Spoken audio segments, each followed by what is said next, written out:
I first had the pleasure of hearing Alfie Boe's voice in concert at the Royal Albert Hall in 2012.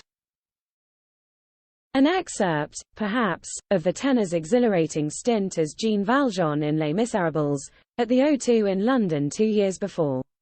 Or maybe highlights from his memorable 2011 performances of Bohème and The Mikado at the English National Opera. Actually, no. Boe was standing tall between Queen guitarist Brian May and Iron Maiden singer Bruce Dickinson. It was the finale of a charity show and Boe was bringing the big guns to the hoary 1970s classic rock anthem Smoke on the Water. Known to fans as an operatic, heavy metal singer, Dickinson caroled the first verse with vein-throbbing gusto, while the real opera singer spun around and clapped his hands. When Boe, clad in dark double denim, snaked toward the mic to roar out his verses, it was like thunder from the mountain. Alice Cooper appeared speechless. Afterwards, I asked Dickinson how it felt sharing the stage with an actual opera singer. "It was a nightmare," he said, shaking. "It's all right heavy metal fans calling me operatic, but that's Alfie Boe. Give me a break." Boe laughs as I relate the story. "Oh man, those guys, Bruce, Alice, Brian May. I grew up listening to them scream their lungs out. Standing side by side with him, I was absolutely in awe." It might surprise some opera aficionados, but Boe, 50, had dreamed of being a rock star long before the classical world beckoned.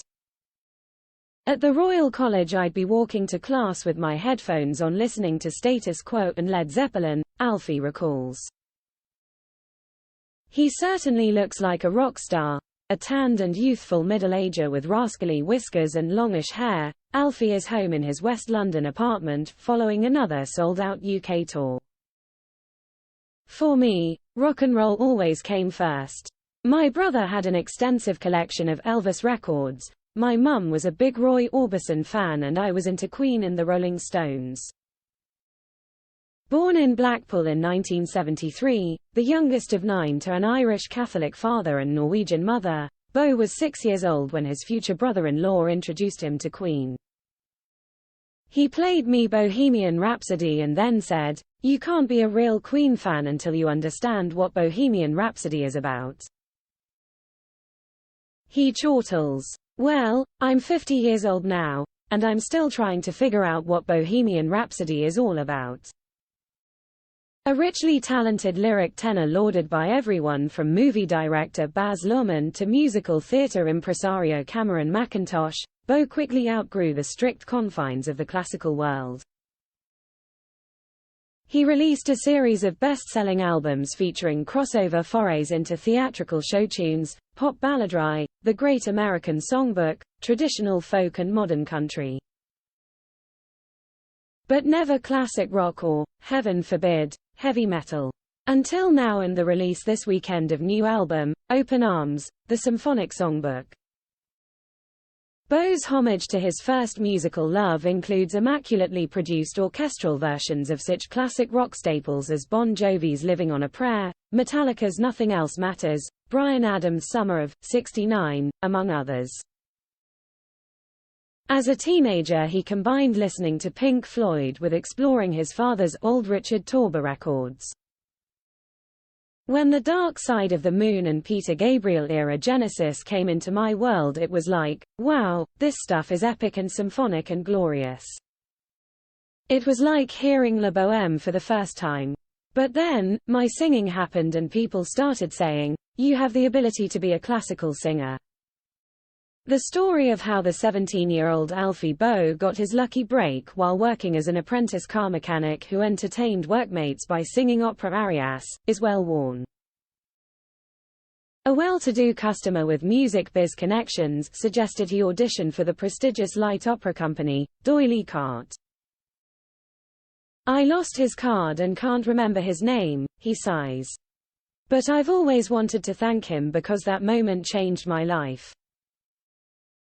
After D'Oyly Carte he spent 4 years at the Royal College of Music, followed by admission to the National Opera Studio.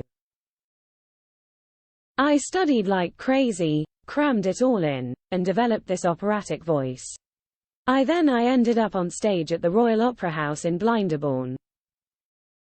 Since his first platinum-selling album Bring Him Home, in 2010, Boe has had a new album in the UK top 10 every year, pandemic excepted.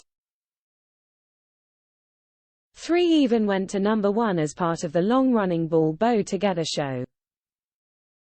Yet his love of rock has never foundered.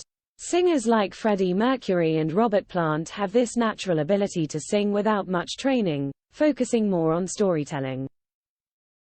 Their voices crack and they scream, but that's not a mistake, that's emotion. That's where a lot of young classical singers come a cropper. Too many young kids I see sing the notes perfectly, but it's boring. Boring. Let the blustering and harumphing begin. When Boe confessed on Desert Island Discs he didn't often go to the opera, because I find it boring, the backlash was immediate. I'd just done a run at Eno and the following day in the papers they asked a director I'd worked with about my boring remark, and he said, Alfie Boe. Oh yes, I've heard of him. I knew he wasn't one of us. Classical music snobs have been the scourge of his career, he shrugs. It's a shame that purists can't see beyond a certain genre.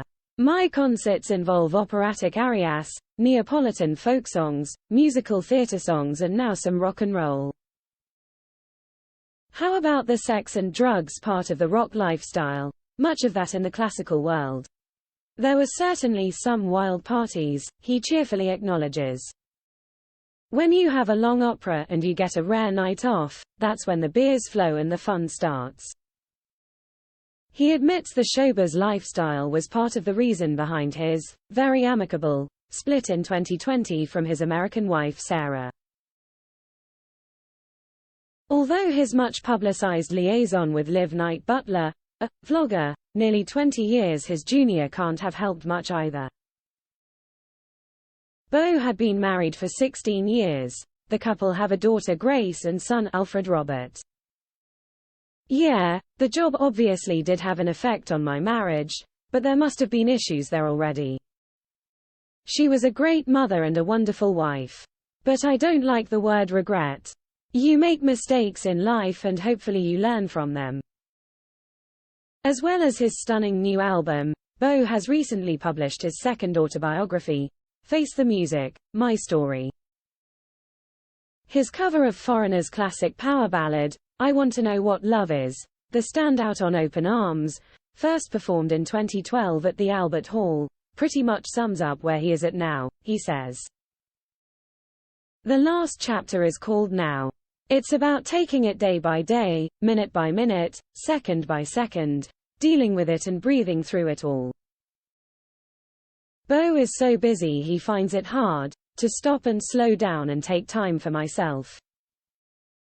He takes ice baths, he explains, to help slow my breathing down and be still with myself and meditate. Best of all, he likes freshwater swimming. I go to the lakes occasionally with my brother and we dive straight in.